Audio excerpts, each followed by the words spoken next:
Okay. श्रीमते भक्तिवेदांत स्वामी नामिने नमस्ते सरस्वती देवी गौरवाणी प्रचारिणे निर्विशेष शून्यवादी पाश्चात्य। हरे कृष्णा। तो पिछले एक हफ्ते से हमने भगवत गीता का इंट्रोडक्शन पढ़ा। आज से भगवत गीता का पहला अध्याय शुरू करेंगे। अभी भी हम कार में ही हैं, थोड़ा सा साउंड ऊपर नीचे होगा। 15 मिनट बाद से साउंड ठीक हो जाएगा। कुरुक्षेत्र के युद्ध स्थल में सैन्य निरीक्षण, ये भगवत गीता का पहला अध्याय है। पहले अध्याय के दो नाम, एक नाम इसको है, एक एक नाम तो यही है, कुरुक्षेत्र के युद्ध स्थल में सैन्य निरीक्षण। इस अध्याय का दूसरा नाम है, उसको बोलते हैं अर्जुन विषाद युग। अर्जुन विषाद युग। तो पहले, मतलब पहले अध्याय में लगभग 46 श्लोक है, 46 श्लोक। तो उसके शुरू के आधे श्लोक, उसके अंदर ये वाला सीन चल रहा है, युद्ध में सैन्य निरीक्षण। और पीछे वाला जो अध्याय है, मतलब एक अध्याय का दूसरा भाग, उसमें अर्जुन विषाद योग चल रहा है, इसलिए दोनों नाम है। प्रभुपाद ने कुरुक्षेत्र के युद्ध स्थल में सैन्य निरीक्षण, ये है। दूसरा इसका नाम है अर्जुन विषाद योग। धृतराष्ट्र वाचा। तो ये धृतराष्ट्र उवाच से, धृतराष्ट्र के शब्दों से भगवत गीता का पहला अध्याय शुरू होता है। एक ही श्लोक है भगवत गीता में जो धृतराष्ट्र ने बोला है। पहला श्लोक है, धर्म क्षेत्रे कुरुक्षेत्रे समवेतायुयुत्सवः मामकः पांडवाश्चैव किम अकुर्वत संजय। इस तरह में बोला था। इसका हम गीतार गान का वो भी पढ़ेंगे साथ में। तो ये बांग्ला में प्रभुपाद जी ने इसी श्लोक को बांग्ला में भी लिखा है। धृतराष्ट्र कहिले ना धर्म क्षेत्रे कुरुक्षेत्रे, धर्म क्षेत्रे कुरुक्षेत्रे होइया एकत्र, युद्ध कामी मम पुत्र पांडव सर्वत्र, की कोरिला तार पर कहत संजय, धृतराष्ट्र जिज्ञासय संदिग्ध हृदय। तो धृतराष्ट्र कहले, मतलब धृतराष्ट्र ने कहा, ये पहला श्लोक है भगवत गीता का। धर्म क्षेत्र कुरुक्षेत्र होइया एकत्र। धर्म क्षेत्र और कुरुक्षेत्र, कुरुक्षेत्र का एक और नाम क्या है? धर्म क्षेत्र। तो धृतराष्ट्र बोल रहा है कि कुरुक्षेत्र जो कि धर्म क्षेत्र है, होइया एकत्र, वहां पर एकत्र हुए। कौन एकत्र हुए? युद्ध कामी मम पुत्र। युद्ध कामी मम पुत्र, तो ये है मेरे पुत्र जो युद्ध करना चाहते हैं। पांडव सर्वत्र, और बाकी पांडव, तो कौरव और पांडव एक साथ में कुरुक्षेत्र में एकत्रित हो गए हैं। की कोरिला तार पर कहत संजय। तो धृतराष्ट्र संजय से पूछ रहा है की कोरिला तार, और क्या कर रहे हैं वो वहां पे? धृतराष्ट्र जिज्ञासय संदिग्ध हृदय। धृतराष्ट्र ने जिज्ञासा करी संजय से, संदिग्ध हृदय। धृतराष्ट्र का हृदय कैसा था? संदिग्ध था। समझ में नहीं आ रहा था उसको कि क्या कर रहे हैं। ये रहा। धर्म क्षेत्र, धर्म क्षेत्रे कुरुक्षेत्रे समयेतायुयुत्सव। तो पहला श्लोक है धर्म क्षेत्रे, धर्म क्षेत्र कुरुक्षेत्र, कुरुक्षेत्र का एक नाम है धर्म क्षेत्र। समवेता एकत्रित, युयुत्सव मतलब युद्ध करने की इच्छा से। धर्म क्षेत्र क्या होता है? जिस तरह मंदिर होता है वो धर्म क्षेत्र है। तो जो कुरुक्षेत्र है उसको भी धर्म क्षेत्र बताया है। मंदिर की तरह वो भी पवित्र स्थान है। जिस तरह पवित्र स्थान है वो धर्म क्षेत्र हो जाता है। तो कुरु शब्द से कुरुक्षेत्र बना है। ये जो पांडव है, कौरव है, इनके एक वंशज, इनके वंश के एक राजा थे, उनका नाम था कुरु। वो कुरु राजा ने उस स्थान पर, कुरुक्षेत्र वाले स्थान पर, इस तरह बताते हैं, पुण्य की खेती करी, बहुत कुछ वहां पे किया। इसीलिए वो स्थान कैसा हो गया? धर्म क्षेत्र। किसी जगह पर कोई आ, वो रहता है ना, हम लोग किसी स्थान पे कोई आ, कोई साधु महात्मा भजन करते हैं, भजन कुटीर, धीरे धीरे वो धर्म क्षेत्र हो जाता है। तो कुरुक्षेत्र भी उस तरह पवित्र स्थान है। तो धृतराष्ट्र के मन में क्या था? थोड़ा सा संशय था, डाउट था कि धर्म क्षेत्र और कुरुक्षेत्र धर्म क्षेत्र है, और धर्म क्षेत्र का प्रभाव किसके लिए ज्यादा होगा? जो धर्म के पक्ष में है। तो युधिष्ठिर महाराज स्वयं धर्मराज है, पांडव धर्म के पक्ष में है, तो इसीलिए उस क्षेत्र का प्रभाव उनके लिए अच्छा होगा। जिस तरह क्रिकेट मैच होता है ना, कभी कभी इंडिया की पिच पे इंडिया के क्रिकेटर्स के लिए अच्छा रहता है, बहुत बार उस पिच पे खेलते हैं। कोई विदेश की टीम आई, उसके लिए उधर उसको सेटअप होना थोड़ा सा टाइम लगता है दूसरे देश की पिच पे। तो इस तरह धर्म क्षेत्र धर्म के कार्य के लिए बहुत अच्छा है, जो धर्म के पक्ष में उनके लिए अच्छा है। इसीलिए पहले के समय में ये प्रभुपाद जी एक उदाहरण में एक कहानी बताते हैं कि पहले के समय में क्या करते थे, कोई चोरी करता था तो उसको मंदिर लेके जाते थे और बोलते थे भगवान के सामने कबूलो कि तुमने चोरी करी है। तो वो क्या करता था, मान जाता था, हाँ हाँ गलती हो गई मैंने। क्योंकि मंदिर क्या धर्म क्षेत्र में वो झूठ नहीं बोलता था, उसका मन बदल जाता था, चोर का मन भी बदल जाता था। तो इसलिए धृतराष्ट्र के मन में थोड़ा सा डाउट था, ऐसा नहीं हो कि धर्म क्षेत्र के कारण मन बदल जाए, युद्ध टल जाए, युद्ध रुक ना जाए। तो इसीलिए वो पूछ रहा है संजय से क्या हो रहा है वहां पे, थोड़ा सा बताओ। धृतराष्ट्र ने कहा, हे संजय, धर्म भूमि कुरुक्षेत्र में युद्ध की इच्छा से एकत्र हुए मेरे तथा पांडु के पुत्रों ने क्या किया। मेरे तथा पांडु के पुत्रों ने, मेरे पुत्र और पांडु के पुत्र। तो देखो धृतराष्ट्र के मन में भेदभाव का दृष्टि यहाँ से पता चला, वो अलग अलग कर दिया उसने, ये पांडु के पुत्र है, ये मेरे पुत्र है। इस तरह युधिष्ठिर तो धृतराष्ट्र को पिता के समान मानते थे। अभी हम भागवत पढ़ रहे थे ना, 14 अध्याय में हमने पढ़ा था किस तरह युधिष्ठिर महाराज बहुत दुखी थे जब धृतराष्ट्र घर छोड़ के चले गए थे। वो तो उनको पिता की तरह मानते थे, सम्मान करते थे, उनके मन में कोई भेदभाव नहीं था। लेकिन धृतराष्ट्र के मन में भेदभाव था, मेरे पुत्र, पांडु के पुत्र, पक्षपात का भावना है। तात्पर्य, तो ये पहला तात्पर्य प्रभुपाद लिख रहे हैं भगवत गीता का, है ना। तो भगवत गीता का पहला तात्पर्य लिख रहे हैं, तो प्रभुपाद सीधे तात्पर्य में न जाते हुए यहाँ से शुरू कर रहे हैं। भगवत गीता के बारे में थोड़ा सा बता रहे थे। भगवत गीता एक बहुपठित आस्तिक विज्ञान है। आस्तिक विज्ञान, बहुत पठित, बहुत सारे लोग इसको पढ़ते हैं। भगवत गीता आस्तिक विज्ञान, थीस्टिक साइंस, जो गीता महात्म्य में सार रूप में दिया गया है बात। इसमें यह उल्लेख है कि मनुष्य को चाहे कि वह श्री कृष्ण के भक्त की सहायता से संवीक्षण करते हुए भगवत गीता का अध्ययन करे। तो हमें क्या करना चाहिए, भगवत गीता का अध्ययन करना चाहिए, पढ़ना चाहिए। अभी जो इस तरह अभी हम जो पढ़ रहे हैं, आज से शुरू किया पहले अध्याय का, तो हम भगवत गीता का क्या कर रहे हैं, अध्ययन कर रहे हैं। संवीक्षण इंग्लिश में बोलते हैं, स्क्रूटिनाइजिंगली स्टडी करना चाहिए हमें। न्यूज़पेपर की तरह नहीं पढ़ना चाहिए भगवत गीता को। न्यूज़पेपर हम पढ़ते हैं ना, हमारा कोई गुण नहीं रहता है कुछ याद करने का या कुछ नोट करने का। भगवत गीता को हमें अध्ययन करना है, इसमें इससे हमें कुछ सीखना है। और स्वार्थ प्रेरित व्याख्याओं के बिना उसे समझने का प्रयास करें। भगवत गीता की व्याख्याओं को कैसे समझना चाहिए, स्वार्थ प्रेरित व्याख्याओं के बिना। हमारा सेल्फ इंटरेस्ट नहीं होना चाहिए कि भगवत गीता से हमें ये करना है, भगवत गीता से हमें ये सिखाना है, एज इट इज उसको ग्रहण करना है।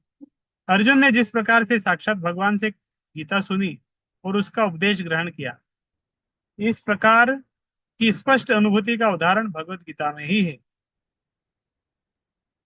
यदि उसी गुरु परंपरा में निजी स्वार्थ से प्रेरित हुए बिना किसी को भगवत गीता समझने का सौभाग्य प्राप्त हो, तो वह समस्त वैदिक ज्ञान तथा विश्व के समस्त शास्त्रों के अध्ययन को पीछे छोड़ देता है। तो सही रूप में गुरु शिष्य परंपरा में अगर कोई भगवत गीता को पढ़ता है, तो सारा वैदिक ज्ञान, विश्व के समस्त शास्त्र का अध्ययन पीछे छोड़ दो, तो सारा ज्ञान आ जाएगा, कुछ भी छूटेगा नहीं। अगर हम भगवत गीता को वैदिक ज्ञान से सही रूप से अध्ययन करेंगे परंपरा के माध्यम से, तो सारे वैदिक ज्ञान का, सारे शास्त्रों का ज्ञान आ जाएगा। सब कुछ है उसमें, क्योंकि सर्वोपनिषदों का, सारे उपनिषदों का सार है। पाठक को भगवत गीता में न केवल अन्य शास्त्रों की सारी बातें मिलेंगी, अपितु ऐसी बातें भी मिलेंगी जो अन्यत्र कहीं उपलब्ध नहीं है। तो भगवत गीता जब हम पढ़ेंगे तो बहुत सारी अलग अलग शास्त्रों का सार भी मिलेगा, लेकिन कुछ ऐसा भी मिलेगा जो बाकी शास्त्रों में भगवान ने डायरेक्टली नहीं बोला। गीता में भगवान ने डायरेक्टली बोला सर्वधर्मान परित्यज्य, छोड़ दो सारे धर्मों को, मेरी शरण में आ जाओ। डायरेक्टली इस तरह बाकी जगह उतना नहीं बोला, लेकिन गीता में भगवान सीधे बता भी दे रहे हैं, जो अन्यत्र कहीं उपलब्ध नहीं। यही गीता का विशिष्ट मानदंड है। स्वयं भगवान श्री कृष्ण द्वारा साक्षात उच्चारित होने के कारण यह पूर्ण आस्तिक विज्ञान है। इसे परफेक्ट थिस्टिक साइंस भगवान के द्वारा स्वयं बताया गया है। तो ये पहला तात्पर्य है प्रभुपाद का पहले श्लोक का। ये उतना डिटेल में नहीं बताया उसको, डिटेल में मतलब अभी श्लोक शब्दार्थ श्लोक के उसमें नहीं गए, एक जनरल गीता का महत्व बताया पहले। महाभारत में वर्णित धृतराष्ट्र तथा संजय की वार्ताएं इस महान दर्शन के मूल सिद्धांत का कार्य करती है। माना जाता है कि इस दर्शन की प्रस्तुति कुरुक्षेत्र के युद्ध स्थल में हुई, जो वैदिक युग से पवित्र तीर्थ स्थल रहा है। इसका प्रवचन भगवान द्वारा मानव जाति के पथ प्रदर्शन हेतु तब किया गया जब वे श्लोक में स्वयं उपस्थित थे। तो कब ये भगवत गीता को कही? जब भगवान स्वयं उपस्थित थे इस तरह। अब प्रभुपाद उसका तात्पर्य को बता रहे हैं। जो श्लोक है ना, धर्म क्षेत्र कुरुक्षेत्र, तो भगवत गीता का पहला श्लोक है। ज्यादा कुछ हम श्लोक याद नहीं कर सकते, तो कम से कम हमें प्रयास करना चाहिए भगवत गीता का प्रथम श्लोक तो सबको याद रहे। बहुत सरल है। धर्म क्षेत्रे कुरुक्षेत्रे समवेता युयुत्सवः मामकः पांडवाश्चैव किम अकुर्वत संजय। तो शायद आप में से पहले से ही बहुत सारे भक्तों को आता होगा पहले से ही श्लोक। नहीं आता है तो आप थोड़ा सा प्रयास करके ये श्लोक याद कर सकते हैं, पहला श्लोक भगवत गीता का। क्योंकि आप गीता डिस्ट्रीब्यूट करने जाए, कोई बोल सकता है सुनाओ एक श्लोक बताओ गीता का, पहला श्लोक ही सुना सकते हैं। धर्म क्षेत्र शब्द सार्थक है क्योंकि कुरुक्षेत्र के युद्ध स्थल में अर्जुन के पक्ष में श्री भगवान स्वयं उपस्थित थे।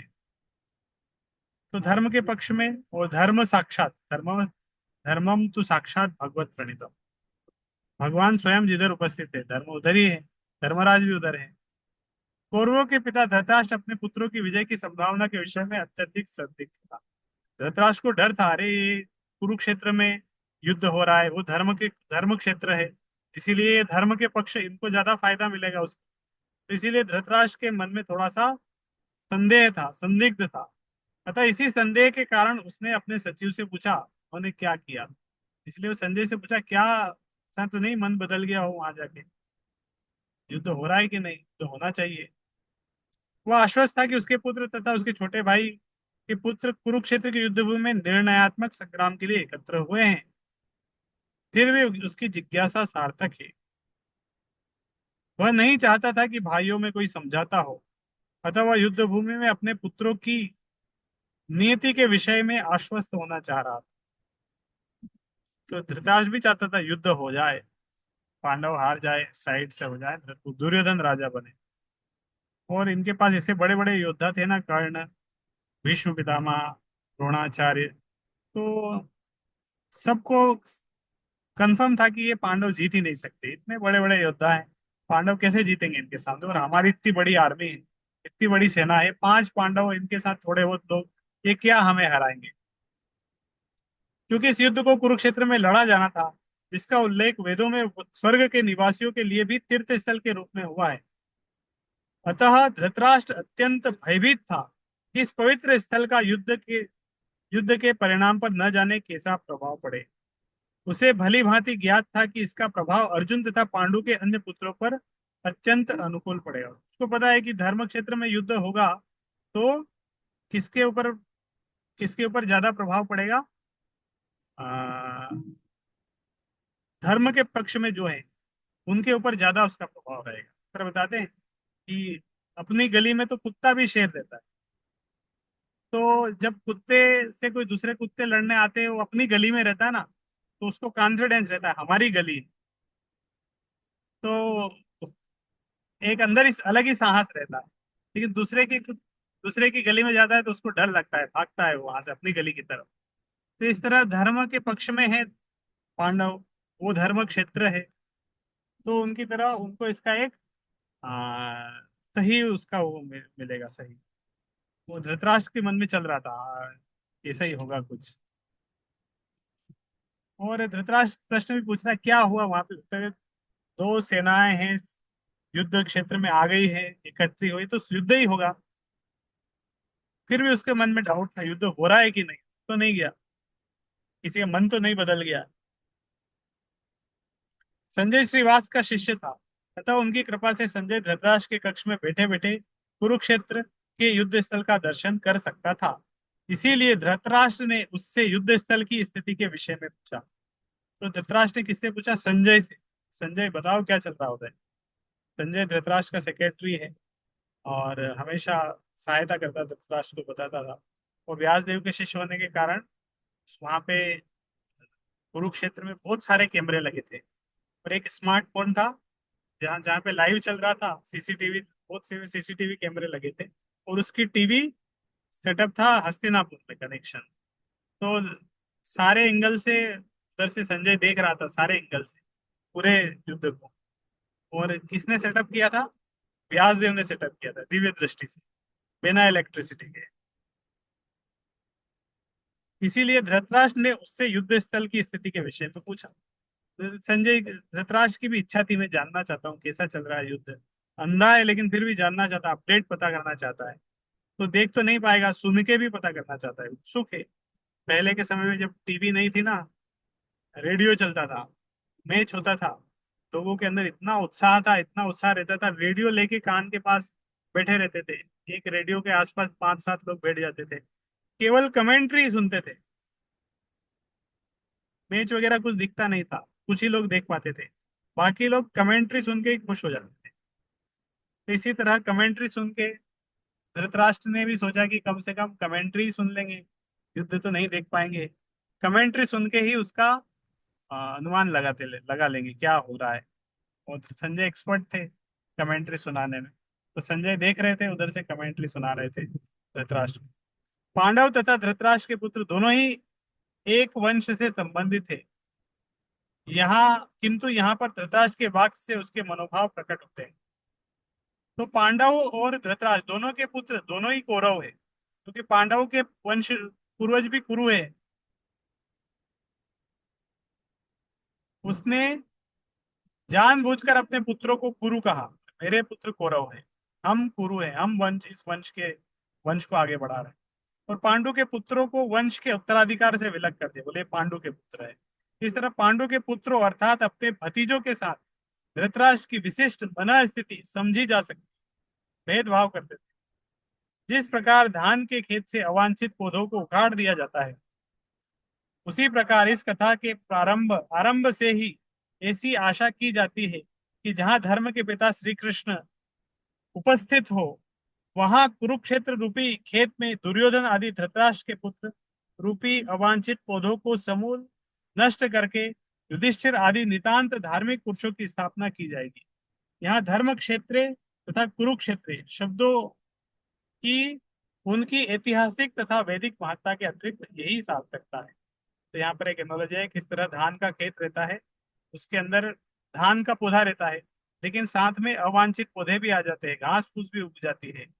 तो किसान आके क्या करता है, धान के पौधे को रहने देता है, घास फूस को हटा देता है।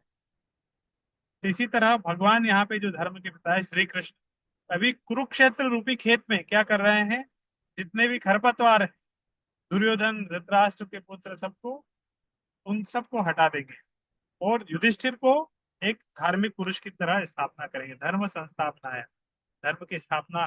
तो धर्म की जो पक्ष में है, धर्मराज है, उनकी स्थापना भगवान करेंगे। ये भगवत गीता का पहला अध्याय हमने पढ़ा, पहला श्लोक पढ़ा। दूसरा श्लोक, संजय उवाच दृष्ट्वा तु पांडवानीकं व्यूढं दुर्योधनस्तदा आचार्यं संयम्य राजा वचनम अब्रवीत। संजय ने कहा, हे राजन, पांडु पुत्रों द्वारा सेना की व्यूह रचना देखकर राजा दुर्योधन अपने गुरु के पास गया और उसने ये शब्द कहे। तो संजय ने बताना शुरू किया, संजय ने कुरुक्षेत्र के युद्ध में क्या चल रहा है ये बताना शुरू किया। तो भगवत गीता का पहला सीन है, धृतराष्ट्र और संजय एक साथ बैठे हुए हैं, और धृतराष्ट्र ने संजय से प्रश्न पूछा। अब दूसरा सीन चालू हुआ सीधे कुरुक्षेत्र से। कुरुक्षेत्र में हमारा कैमरा आ गया। और कुरुक्षेत्र में भी किस तरफ है कैमरा? कौरवों की तरफ। कौरवों की तरफ भी अभी कैमरा किसके ऊपर है? दुर्योधन की तरफ। तो दुर्योधन क्या कर रहा है? दुर्योधन ने जब देखा कि पांडवों की व्यूह रचना देखी, पांडु पुत्र देरा सेना की व्यूह रचना मतलब व्यूडम, व्यूह रचना। हिंदी में बोलेंगे, अंग्रेजी में बोलेंगे फील्डिंग, तो सब जल्द समझ में आ जाएगा। हाँ, क्रिकेट में फील्डिंग जमाते हैं, किसको कहाँ खड़ा करना है। तो इसी तरह युद्ध के पहले भी व्यूह रचना लगाना पड़ता है, फील्डिंग जमानी पड़ती है। किसको आगे रखें, किसको बीच में रखें, किसको पीछे रखें। तो दुर्योधन ने जब पांडवों की फील्डिंग देखी, पांडवों की व्यूह रचना देखी, तो उसको आश्चर्य हुआ। पहले यार, तो बहुत अच्छे से इन्होंने फील्डिंग जमाई है। और सेना भी देख के दुर्योधन को लग रहा था बहुत सेना इकट्ठी कर ली इन्होंने। कौरवों की सेना थी 11 अक्षौहिणी सेना थी, और पांडवों की सेना थी 7 अक्षौहिणी। 7 अक्षौहिणी और 11 अक्षौहिणी। तो जब इसने देखा था, आ, दुर्योधन ने जब देखा था, पांडवों की सेना को देखा, तो उसने क्या किया?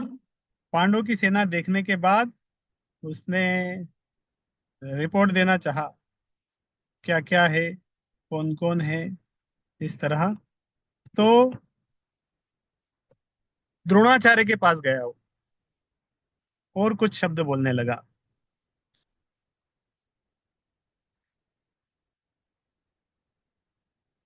तात्पर्य: धृतराष्ट्र जन्म से अंधा था। दुर्भाग्यवश वह आध्यात्मिक दृष्टि से भी वंचित था। वह यह भी जानता था कि उसी के समान उसके पुत्र भी धर्म के मामले में अंधे हैं, और उसे विश्वास था कि वे पांडवों के साथ कभी भी समझौता नहीं कर पाएंगे, क्योंकि पांचों पांडव जन्म से ही पवित्र थे। फिर भी उसे तीर्थ स्थान के प्रभाव के विषय में संदेह था। इसीलिए संजय युद्ध भूमि की स्थिति के विषय में उसके प्रश्न के मंतव्य को समझ गया। अतः वह निराश राजा को प्रोत्साहित करना चाह रहा था।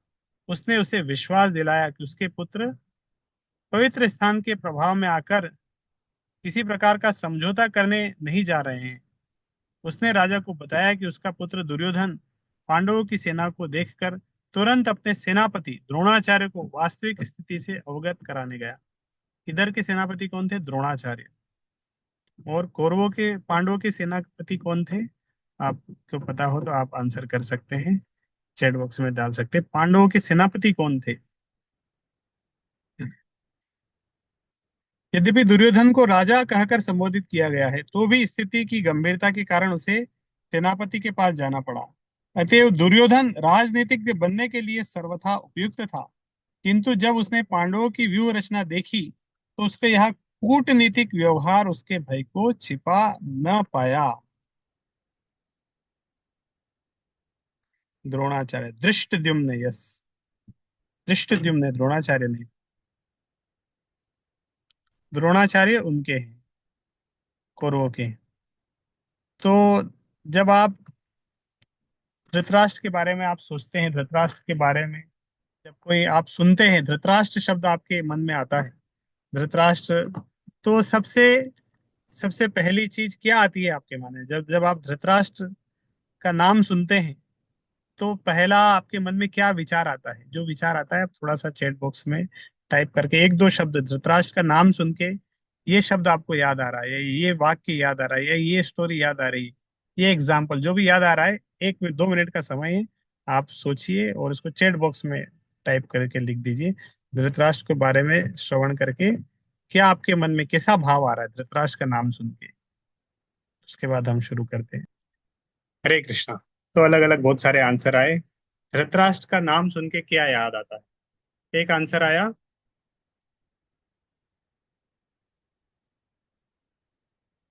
पुत्र मोह। हाँ, धृतराष्ट्र मतलब पुत्र मोह में था, दुर्योधन से बहुत आसक्त था। पुत्र मोह में, देखा नहीं कभी पुत्र को, लेकिन बहुत मोह है उससे। जनरली हम किसी को देखते हैं तब मोह आता है। धृतराष्ट्र तो अंधा है, अपने पुत्र को कभी देखा ही नहीं, लेकिन बहुत मोह है उससे। महत्वाकांक्षी था बहुत, बहुत महत्वाकांक्षी था। मेरा पुत्र राजा बने, मैं राजा बनूं, हम राजा बने। बायस्ड किंग, पक्षपाती था, ईर्ष्यालु व्यक्ति था। ओके। पार्शल, पक्षपाती, क्रूएल, निर्दयी, निर्दयी था, जला डालना चाहता था पांडवों, पांचों पांडव, उनको सबको जलाना चाह रहा है ना, तो निर्दयी है। इनह्यूमन, ब्लाइंड, स्पिरिचुअली, आध्यात्मिक रूप से भी अंधा है। अटैच टू किंगडम, धृतराष्ट्र एक महत्वाकांक्षी राजा थे। स्वार्थी और विषय विश्वासघाती, अच्छा ठीक है, स्वार्थी था, विश्वासघाती था, पुत्रों के प्रति आसक्त था। ठीक है, आप सबके आंसर सही है। फिर धृतराष्ट्र का स्वभाव है, तो धृतराष्ट्र का स्वभाव, पहले पहले श्लोक से ही धृतराष्ट्र का स्वभाव पता चल गया कि धृतराष्ट्र कैसा व्यक्ति था। पहले श्लोक से उसका पता चल गया। दूसरे श्लोक से किसका स्वभाव पता चला? उसके पुत्र का भी स्वभाव पता चल गया। तीसरे श्लोक से उसके पुत्र दुर्योधन का स्वभाव भी पता चल रहा है। तीसरे श्लोक से पता चल जाएगा क्लियरली, और क्लियरली दुर्योधन का स्वभाव कैसा है। पश्येताम पांडुपुत्राणाम आचार्य महतिम च मुम व्यूढ़ाम द्रुपद पुत्रेण तव शिष्येण धीमति। तीसरा श्लोक। अच्छा, हम गीतारगान पढ़े तो गीतारगान का पहला श्लोक हमने पढ़ लिया था। दूसरा श्लोक था संजय वाला, जो अभी पढ़ा हमने। संजय कहिलेन राजा सुन मन दिया, पांडवेर सैन्य सज्जा साजा न देखिया। राजा दुर्योधन शीघ्र द्रोणाचार्य पाशे, जाइया वृत्तांत सब कहिला सकाशे। तो संजय कहिलेन राजा सुन मन दिया, तो संजय ने कहा कि हे धृतराष्ट्र राजा, मन देके सुनो। ये प्रभुपाद जी ने भगवत गीता के हर श्लोक को, हर श्लोक की कविता बनाई है, ये वो भी हम पढ़ रहे हैं साथ साथ में। इसको बोलते हैं गीतार गान। तो हर श्लोक को प्रभुपाद जी ने कविता में कन्वर्ट कर दिया है, इसको हम गा सकते हैं। पांडवेर सैन्य सज्जा साजा न देखी दिया, तो मैं बताया था फील्डिंग, तो यहाँ पे शब्द आया सैन्य सज्जा। सैनिकों को कैसे सजाया है? पांडवों की सैन्य सज्जा देख के फिर राजा दुर्योधन शीघ्र द्रोणाचार्य पास, दुर्योधन राजा जल्दी से द्रोणाचार्य के पास में गए, और क्या बोले? जाइया वृत्तांत सब कहिला सकाशे, और जाके पूरा वृत्तांत बताते हैं, देखो कितनी बड़ी सेना है, कितनी बढ़िया फील्डिंग जमाई है उन्होंने। तो एक तरीके से क्या दुर्योधन कटाक्ष करना चाह रहा है। तीसरा श्लोक अभी हम जो पढ़ रहे हैं, आचार्य चाहिया देख महति सेनानी, पांडु पुत्र रचिया छे व्यूह नाना स्थानी। तव शिष्य बुद्धिमान द्रुपदेर पुत्र, जा साजाइला जा सब करी एक सूत्र। ते तीसरा श्लोक है भगवत गीता का। आचार्य चाहिया देख महति सेनानी, तो द्रोणाचार्य, दुर्योधन गया किसके पास? द्रोणाचार्य के पास, और उनको बोल रहे थे कि देखिए महती सेना ने, कितनी बड़ी सेना है। पांडु पुत्र रचिया छे व्यूह नाना, और ने पांडवों के पुत्र ने, जो पांडवों ने इस तरह, उन्होंने इस तरह सेना को जो व्यूह, जो फील्डिंग जमाई है नाना स्थान, अलग अलग जगह पर। और कौन उसको लीड कर रहा है? तव शिष्य बुद्धिमान द्रुपदेर पुत्र, आपका शिष्य, तव शिष्य, आपका शिष्य कौन था? वो द्रुपदेर पुत्र, द्रुपद का पुत्र, और बहुत बुद्धिमान है। धृष्टद्युम्न का नाम नहीं लिया। किसने? आ, दुर्योधन ने धृष्टद्युम्न का नाम नहीं लिया, सीधे बोला द्रुपदेर पुत्र, और बोला आपका शिष्य है, द्रुपद का पुत्र है, बुद्धिमान है बहुत। सजाइला जा सब करिए, और उसने ये सब कुछ सजाया, करी एक सूत्र, सबको एक सूत्र में बांधा है, एक तरीके से रखा है। हे आचार्य, पांडुपुत्रों की विशाल सेना को देखे, जिसे आपके बुद्धिमान शिष्य द्रुपद के पुत्र ने इतने कौशल से व्यवस्थित किया है। तो भगवत गीता, ये श्लोक है। पश्येताम पांडुपुत्राणाम आचार्य महतिम च मुम व्यूढ़ाम द्रुपद पुत्रेण तव शिष्येण धीमता। हे आचार्य, पांडुपुत्र की विशाल सेना को देखे, जिसे आपके बुद्धिमान शिष्य द्रुपद के पुत्र ने इतने कौशल से व्यवस्थित किया है।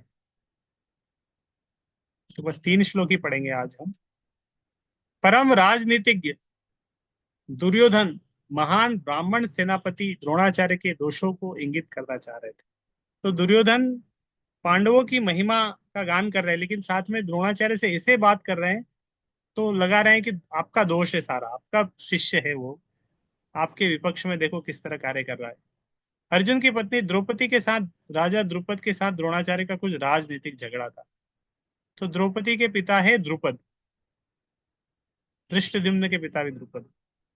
तो द्रौपदी के पिता द्रुपद, और द्रुपद और द्रोणाचार्य का कुछ बचपन का झगड़ा है। बचपन में बहुत अच्छे मित्र थे दोनों, बाद में दोनों में फाइटिंग हो गया।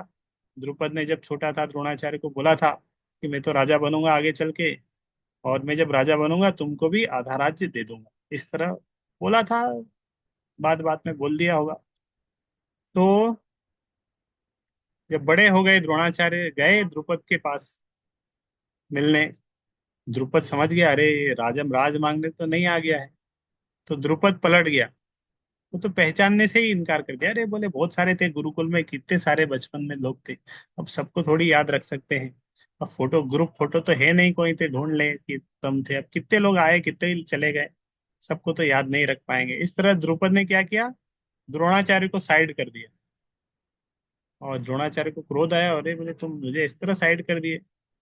तो द्रोणाचार्य को बदला लेना था द्रुपद से। तो जब द्रोणाचार्य ने पांचों पांडव को और कौरवों को जब इस तरह सैन्य शिक्षा दिया था, तो उनसे गुरु दक्षिणा में उनसे, उन्होंने अर्जुन वगैरह पांडवों से बोला था कि तुम अगर गुरु दक्षिणा में कुछ देना चाहते हो, द्रुपद को बंदी बना के लाओ।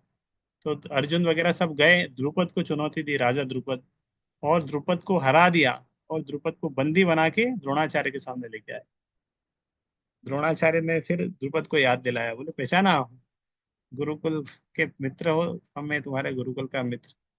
तो द्रुपद को फिर बहुत बुरा लगा, इस तरह उसका अपमान किया।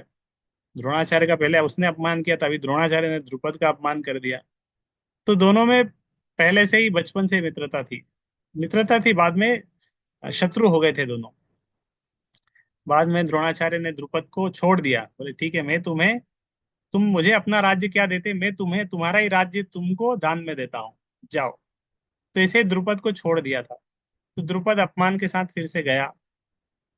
द्रुपद को भी क्रोध था, उसने एक यज्ञ किया, और यज्ञ से पुत्र प्राप्ति के लिए एक यज्ञ किया जो द्रोणाचार्य का वध करे।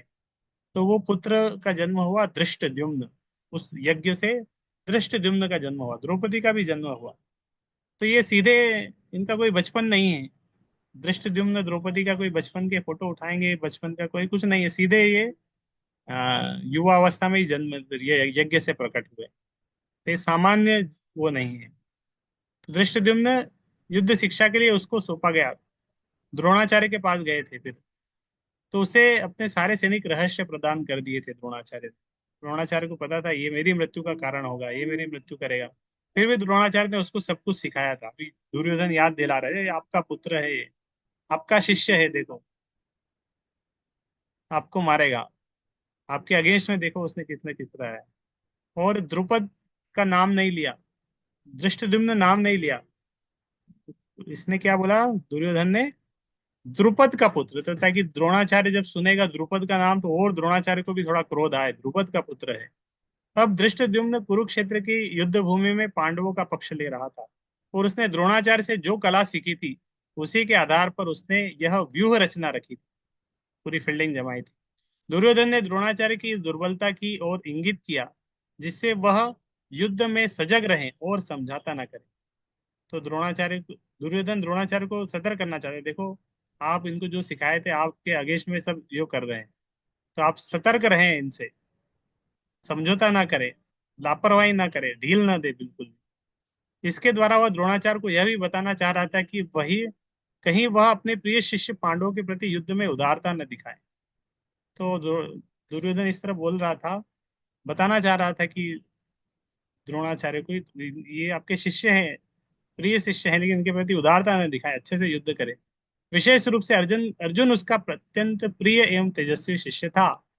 दुर्योधन ने यह भी चेतावनी दी कि युद्ध में इस प्रकार की उदारता से हार हो सकती है। तो दुर्योधन नहीं चाहता था कि द्रोणाचार्य कोई उदारता दिखाए, भीष्म पे कोई उदारता दिखाए, वो अच्छे से लड़े, कोई महान योद्धा है।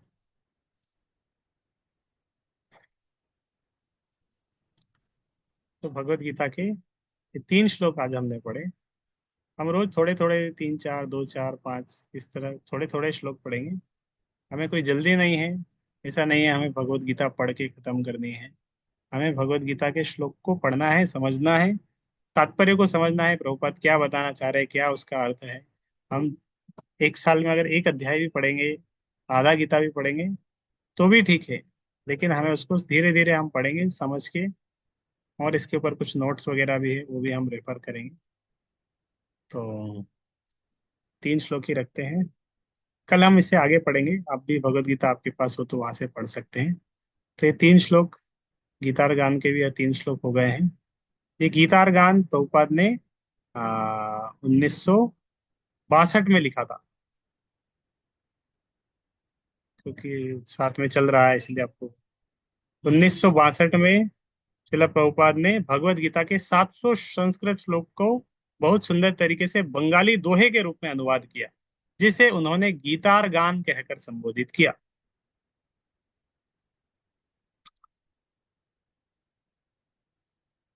तो ये लयबद्ध बंगाली अनुवाद है प्रभुपाद का, जो हम हर श्लोक का उसके साथ में पढ़ेंगे।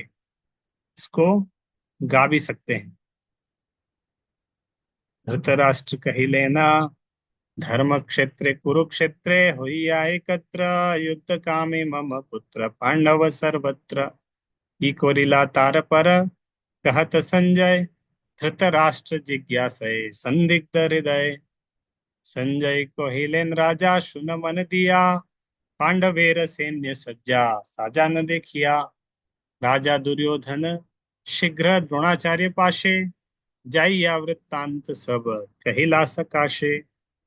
आचार्य चाहिया देख महति सेनानी, पांडुपुत्र रचिया छे व्यूह नाना स्थानी। तव शिष्य बुद्धिमान द्रुपदेर पुत्र, साजाइला जा सब करी एक सूत्र। ये पढ़ने से थोड़ी बहुत आपको बांग्ला भी सीख, बांग्ला समझ में आने लगेगी। ये वाला पढ़ के, सुबह का चैतन्य चरितमृत पढ़ के, मैं भी ऐसे ही थोड़ा थोड़ा पढ़ पढ़ के सीखा हूँ। मुझे अभी थोड़ा बांग्ला समझ में आ जाता है। तो तीन श्लोक हमारे हो गए। चौथे श्लोक से हम अर्जुन और दुर्योधन क्या बोल रहा है, तो चौथे श्लोक से कल से पढ़ेंगे। दुर्योधन इंट्रोडक्शन देगा द्रोणाचार्य को, कौन कौन युद्ध करने आए हैं, उनकी तरफ कौन कौन है, हमारी तरफ कौन कौन है, दोनों तरफ का एक एनालिसिस करेगा। तो वहां से हम कल से वो तात्पर्य वगैरह, श्लोक शब्दार्थ अनुवाद तात्पर्य वगैरह कल से पढ़ेंगे। हरे कृष्ण कृष्ण कृष्ण हरे हरे, हरे राम राम, राम हरे, श्रीमद् भगवद गीता की जय।